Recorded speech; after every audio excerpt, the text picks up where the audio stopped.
Assalamualaikum warahmatullahi wabarakatuh. Perkenalkan, nama saya Indi Septiani, NIM 14245575 dari kelas BKM 1. Di sini saya akan menjelaskan tentang fertilisasi. Selanjutnya ada fertilisasi. Bagaimana sperma dapat masuk menembus dinding rahim? Terdapat 4 tahap.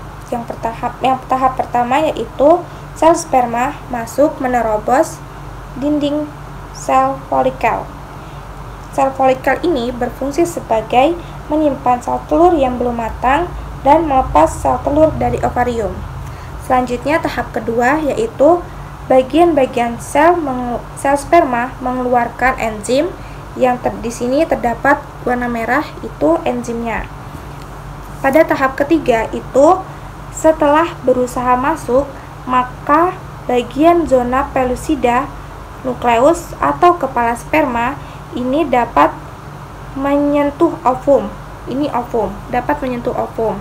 Dan pada tahap keempat itu pada bagian kepala sperma atau bagian badan ini akan melepas atau membelah diri sehingga lolos dan bertemu dengan ovum.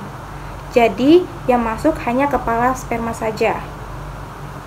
Nah, di sini ada bagian-bagian. Yang pertama itu ada enzim dalam akrosom, membran plasma ovum, ada zona pellucida dan badan basal sperma, ada nukleus sperma dan sitoplasma ovum.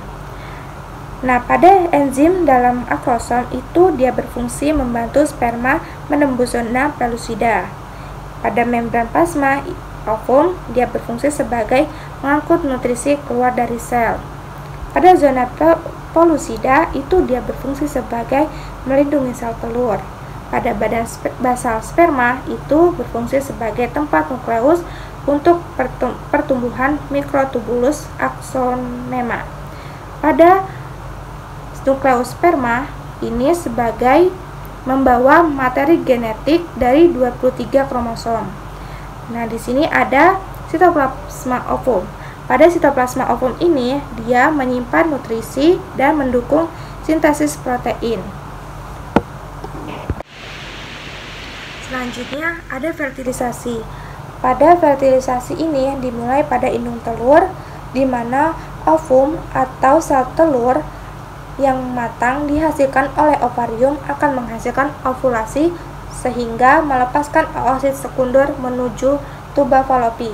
Ketika di tuba falopi ini akan bertemu dengan sel sperma, maka akan terjadi pembuahan.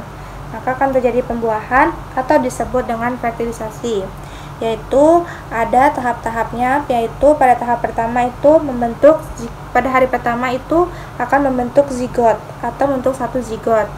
Pada hari kedua itu membelah menjadi 2 zigot.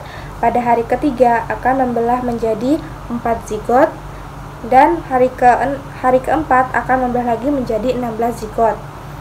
Nah, pada hari keempat ini yang disebut itu morula, yaitu tahap awal perkembangan embrio.